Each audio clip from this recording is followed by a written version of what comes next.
Game of the week is made possible. More to go first half. Panthers have been moving it. Big chunks of yardage, about 10 and 12 yards a crack here. And that already has Ryan Godey with 77 yards on 7 carries. Boy. Now Radke on the option is going to be hit. Now he spins away, gets away, and is tackled inside the 10 at the 8-yard line for no gain. No gain on the play. It'll be second down and goal from the Hobart 8. Could have been a 2 or 3 yard loss there, but he got away in the backfield. Yeah, this is impressive, Joe. Two possessions and 2 drives the length of the football field for Griffith. So you've got to be impressed with their running game. East end of the field. Second down and goal. Godey not even set down. Now he directs Godey to go to the wing to the left side. Long count again by Bo. They give Matson.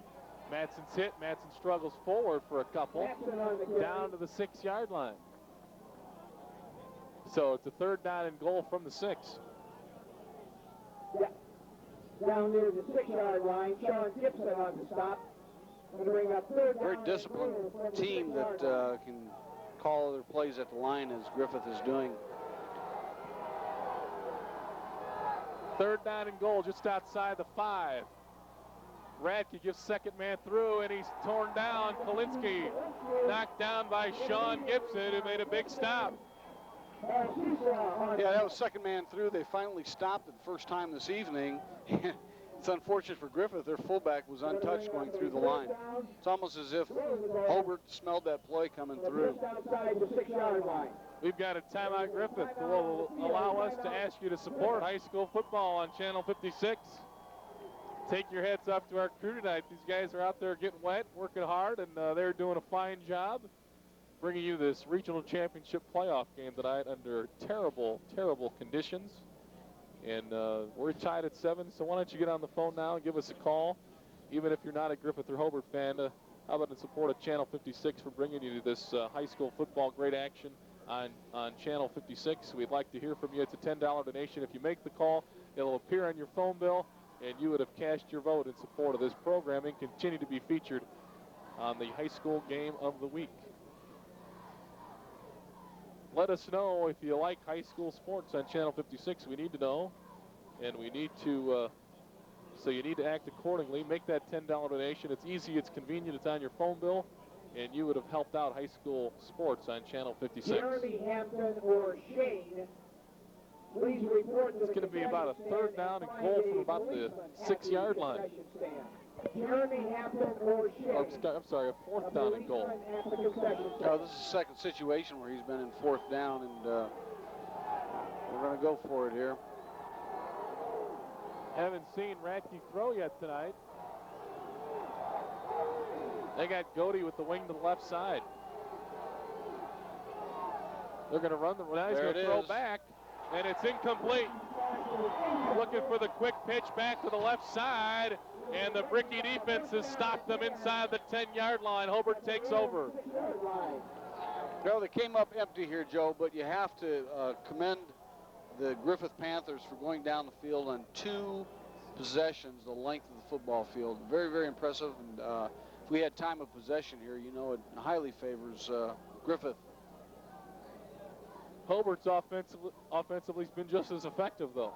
Well, they have. They've scored quickly, you know, on their pass, and that first drive they had was time-consuming as well.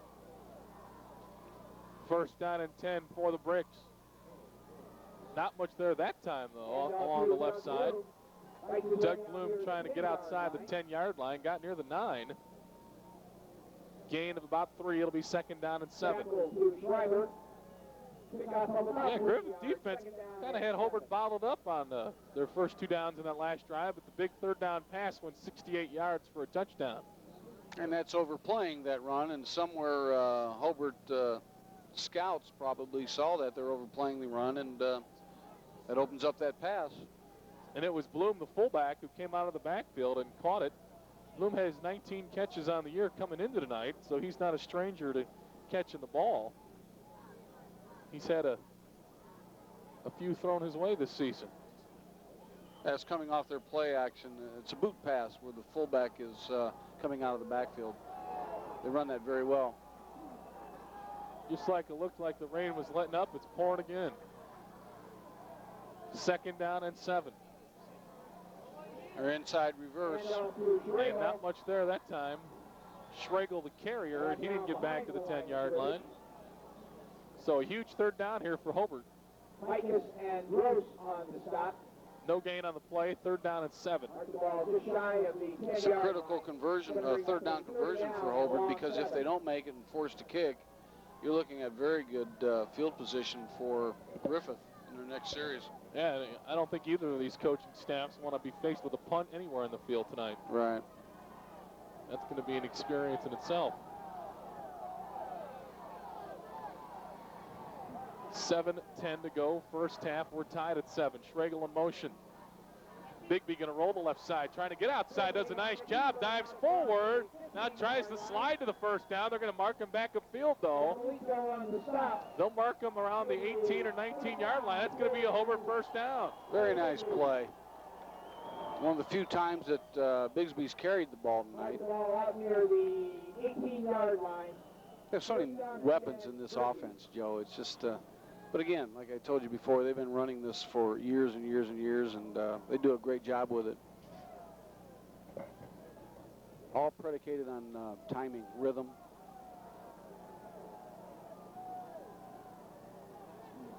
First down and 10.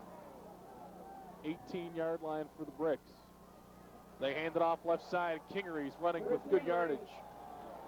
Chris Kingery out to the 25-yard line on a gain of 7. The ball up near the 27-yard line. Pick up about Well, that's just looking terrible out there, isn't it? Yeah. I mean, this is this the Chicago Bear Philadelphia Eagle game? There was a little bit more fog than there, wasn't it? Yeah. Or is this the Wallace Crown Point game of 1986? We went 6 overtimes in this kind of weather. 2nd and short, 2nd and a yard after the 9-yard gain by Kingery. They give to Bloom. And not much there, but he didn't need much. Maybe no gain on that play. It'll be 3rd down in the yard. That's to the point now, Joe. Look at this rain come down. I mean, this is about the worst I've seen it. Hit by a host of Panther tacklers. To get any kind of footing in that line and try and go up inside is just, I mean, it's just a matter of luck or somebody falling down.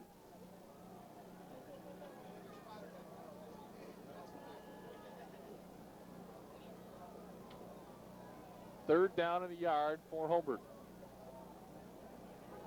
Out at the 27-yard line of the Brickies. 7-7 tie.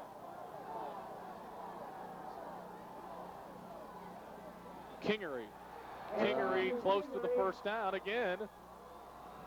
Again, he was It's close. Well, they're putting the 4th down marker up. He didn't need much, though. He looks like he is going to be short. We're going to get a measurement, I believe. Well, I think you're right what you said before. It just depends on where they spot the ball. I mean, they're sliding for 3-4 yards. Not that they did it in this case here, but it is hard to make a spot. It's a guessing game, as long as they're consistent on both sides. He's a few links shy of a 1st down. Less than a yard. It looked like a half a yard. Bring up a 4th down. It's going to be 4th down and a half. Well, you're going to have to punt it out of here, and this is where, you know, getting a grip, snapping between your legs, upside down. Catching the ball, it's got to be And the catching big thing the ball for is the other part of it, Latinovich right right. now. John Latinovich back in punt formation for the Brickies. It is starting to cool off. The forecast calls for this stuff to turn to ice and snow later. But that ball's got to feel like a brick coming at you, a wet brick. And Hobart's going to use another timeout. We will take a timeout. 4:43 to go, 1st half. We are tied at 7. Griffith 7, Hobart 7 on Channel 56. Punt as Latinovich is standing back at his 17-yard line. Well, I think I'd go after this punter. 2 safeties back for Griffith. Yeah, I'd rush this. There was a good chance, too. Oh, and a great kick in those conditions. And that's going to bounce inside. Let's see, Cable's going to pick it up. Why not? It's a dead stop. He's trying to bring it up the left side. He needs to go north and south, though, and he's tackled at the 29-yard line. So a great punt by John Latinovich. And Griffith, with not that great a field position, thought they'd get better than that. They'll start from their 29-yard line.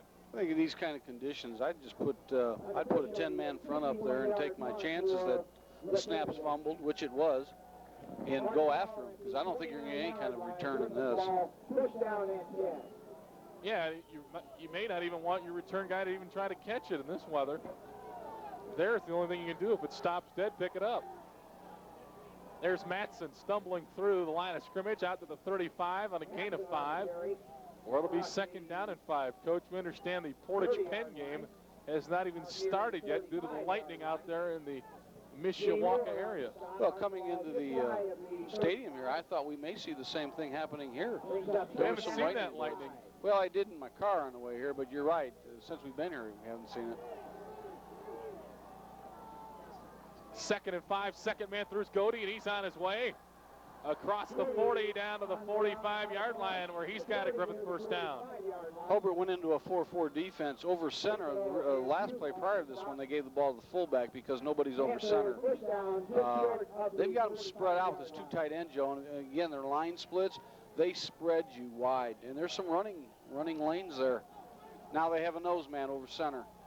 Steve Buford made the last stop. Here's second man through again. Yeah. I think that's Scott Kalinsky who carries to the midfield stripe. I haven't seen any misdirection out of Griffith yet, and they have it in their offense. I think at some point we'll see that also, faking fullback one direction, coming back with the running backs in the other. Second down and 6. I think they'll stay on this left side here. Well, maybe not now. They shifted. Matson, the fullback, running through a tackle inside the 45 down to the 42-yard line for a Griffith first down. 3:05 to go first half. You know, we haven't seen many of the bobbles or the fumbles that we thought we would tonight. No, Griffith just had the one on the bad exchange, but really nothing where the players just dropped the ball. Well, they're running a secure offense right now. You're not seeing any pitching. You're just seeing handoffs, and we just saw Radke fall down after that handoff to the fullback, but you're right. They stopped the clock. Officials timeout as they discuss things. Ball spotted at the Hobart 43. First down and 10 Panthers.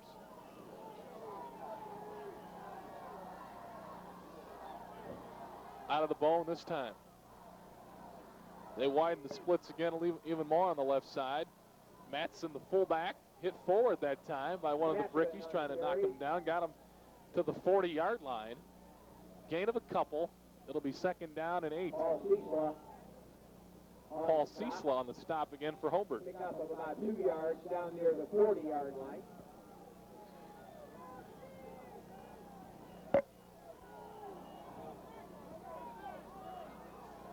Second down 8. Second man through. Diving forward inside the 35 down to the 34. Scott Kalinsky, who's been seeing the ball a lot tonight. Joe, the advantage that Griffith has in running in this offense and the way they're running it, the audibles at the line, the defense can't make any adjustments. Got to get up to the line, ready to go. It forces you to stay into the same defense you've been running, and Griffith is just audibleizing, finding the weaknesses in it. Let's see. Some problem with the chain gang across the way. They call it a first down at the Hobart 34. Matson again off the left side, inside the 30 down to the 28. So far it's been the fullback, halfback, first man through, second man through. And very effectively. What did we see? I think 2 options tonight so far. And those weren't bad plays. One of them was stopped at the line, but yeah, when Radke kept it on that last drive inside the 10 is where they had a problem getting the yardage. That's right. Second down and 4. Now Godey comes in the wing to the left side. They pitch Kalinske. Boy, that's tough to pitch on a night like tonight. He's still on his feet, spun down inside the 25-yard line, down to about the 22. I think he's close to another Griffith first down there. Yeah, that's the first time he ran that tonight. It's a little power sweep, a little pitch, and we've got a lot of power there. They've got tight end and wing back blocking, and well, they're overpowering them with their offense right now. And again, you're talking about one team that's playing two platoon out there, 11 That's different right. guys on offense. Exactly. They want to get to that line of scrimmage. Second man through again. Boy, that time one of the brickies broke into the backfield and almost knocked the exchange for a loop. And now we're going to have a Griffith timeout as they run inside the 15. Let's see where they spot it down. Looks like it's right at the 15-yard line with 1:08 to go. You haven't seen too many teams, I'll bet, that use their line splits as effectively and adjust them as effectively as Griffith does. You know, when you see a team come up to the line, first thing you see them do is just go down. But this team here, if you keep watching them, you'll see them open up from a 2-foot split to a 3 or 4 or sometimes even 5. I mean, they have the defense so stretched out, and then they're running these inside plays like this, and there's nothing you can do on offense, and it's favoring them right now. What's the advantage of a wider split? Well, it takes the more defense. creases. Yeah, it takes defenders away from each other, right? Now you're out on an island.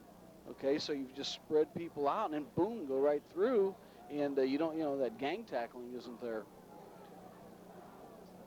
But that would allow maybe more gaps for defenders to shoot the gaps. But they're not doing that, though. You're right. And you start shooting. Go ahead. I'm sorry. You're right, though. But they're not shooting the gaps on defense, though, right now. They're lining up on the guy as he goes out. Yeah. That's what Griffith wants them to do. But the thing is, Joe, when they see him shooting in the gaps, linemen are smart enough and schooled enough to block down on the guy, so it's a disadvantage because then the guy gets an angle on you, and then they start running power football on you. There's not a lot you can do against an offense like this. Second down and 4. Griffith's going to have a problem now with the clock, as it's already down to 1:08. They've only got one timeout left, and they're on the, well, it's spotted. Let's see, that's wrong. It's on the 15. Now there's a fumble. Ball loose, and Hobart's got it. 2 times for Griffith. Never had it on the exchange. And Ryan Godey coughed it up, and Hobart covers it to dodge the bullet down at the 15-yard line. Yeah, it's 2 times that Griffith's been down at this end and came up empty, and it's a shame to see that, just in the sense that they've moved the ball all the way down the field. Be interesting to see what Hobart does now with 1:04 to go. First down and 10 at their own 16-yard line. Matt Carter on the recovery for Hobart. And with 50 seconds left, I think they're going to be pretty conservative here with it deep in Hobart territory. Sure. There's a handoff. Out to the 20-yard line goes Doug Bloom. Gain of about 5.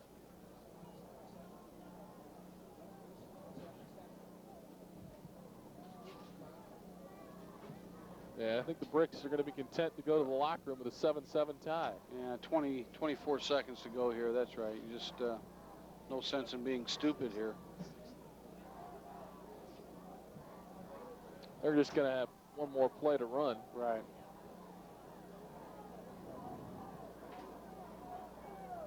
Second down and 6. And Bigby goes to one knee, and we're going to go to halftime. Well, it's lived up to it. It's been a great first half, and the teams that go to the locker room deadlocked. Griffith 7, Hobart 7. We'll have all the scores of the action going on tonight, all the scores of the games that are going on at halftime. And we'll come back with the start of the second half right after this on Channel 56. Channel 56, high school. Griffith now sporting their white jerseys with gold numerals. I'm sure they're feeling a little drier, at least above the waist. But the lake has gotten bigger. Yeah. It is now to the hash marks. Hobart will kick off as John Latinovich has it on the tee to start third quarter. We are tied at 7. End over end. It's going to hit and splatter, and Kalinske has it at the 13 to the 25 to 30. Kalinsky Nice straight run. up the center of the field to the 35-yard line, and that's where the Panthers start offensively. We'll set them for you. Portman, Higgins, Kovasi, Grubbs, Kirk, and Sherry, the offensive line that has dominated out there tonight. Bradkey, Matson, Godey, Kalinsky, and Tharp, the backfield for Coach Russ Radke and the Griffith Panthers, who are now in the white jerseys. They flip-flop the ends. White for right now, Joe. Tell me that in about another series. They started the they'll be white until this play. In fact, Kalinsky over there on the wings already got a brown jersey. As speed Bo's going option. to run the option. Bo hit from behind and leveled down as he crossed the 35 to the 37-yard line on a gain of 2.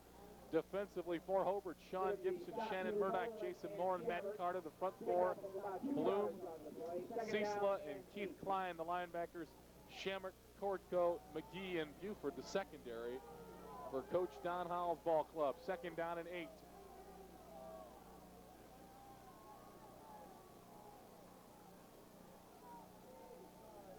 Wing right. Here's Matson, the fullback, steps outside, has some yardage near the first down marker, gets to the 43-yard line, where he'll be 2 yards shy of the first down. It'll be a 3rd down and 2 for the senior quarterback, Bo Radke. Bo comes in tonight, 47% passing on 50 passes completed out of 106, over 1,100 yards, and 23 touchdown passes, just 3 interceptions here in 1995. 3rd down and 1 from the 44 of Griffith.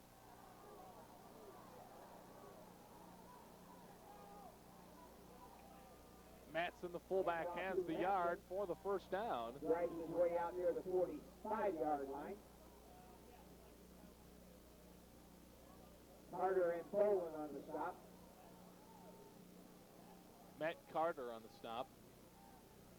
Looked like he had the yard he needed. Well, they'll spot it right at the 45, though. Did not get a good spot. And we're going to measure. Joe, I've got the official Al Hamnick halftime stats that show Griffith with 28 rushes for 181 yards. Hobart 16 rushes for 99. So clearly Griffith has doubled them in rushing yardage. And also in rushes as well. They've almost doubled. Hobart's got the 68 yards passing, though, for the touchdown. Yes, they do. It's a 4th down. He did not get the first down. Panthers look like they'll go on the 45-yard line. Well, I'm not second-guessing him because the last time he did it, it ended up into a first down and he scored. So, boy, what looks like a couple chain links is all they need. Well, and I think you're going to see the second man through here, maybe. I think we're going to see the sneak. Yeah, you're right. Oh, he didn't get much. No, I don't know. It's going to depend on the spot again. He got stood up. Hobart defense is running off the field. They think they've stopped him there. Yeah, it depends on where he marks that. He had forward motion, Yeah. but he got a good spot that time. yeah, he did. First down, Griffith just outside the 45-yard line. Joe, his momentum carried him forward, and it didn't appear that way when the host of Brickies pushed him back, but his initial charge got him the first down. First down and 10, Griffith there at their 45. 5-2 defense. 10 minutes to go in the There's third. second man man. through is Godey. There it Godey on is. the outside, down the far sideline before he splashes out of bounds. Inside Hobart territory, down inside the 40, down to the 38. Well, that's been their key play for the whole entire first half, and they need to stay with it, and I'm certain that they will. Yeah, it seemed like they got away from it a little on that. They did on that series to where they were stopped on the 4th down. Not the last Exactly. one where they fumbled, but